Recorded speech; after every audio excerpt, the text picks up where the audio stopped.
थोरै घाँस काटेको दिन।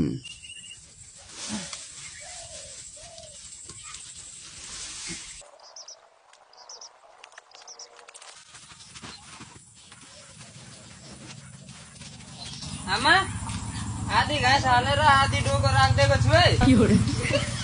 धेरै घाँस काटेको दिन। ए आमा यो डोको बच्चा झिकिनु त।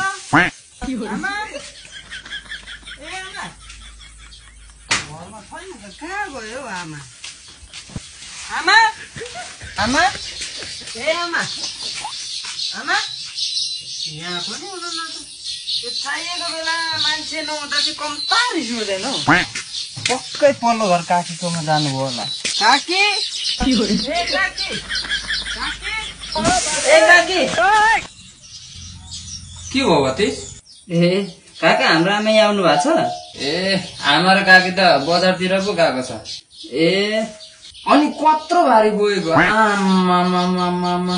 हाम्रो गाउँमा यो भत्ती जतिको दर चाहिँ कोही छैन लु।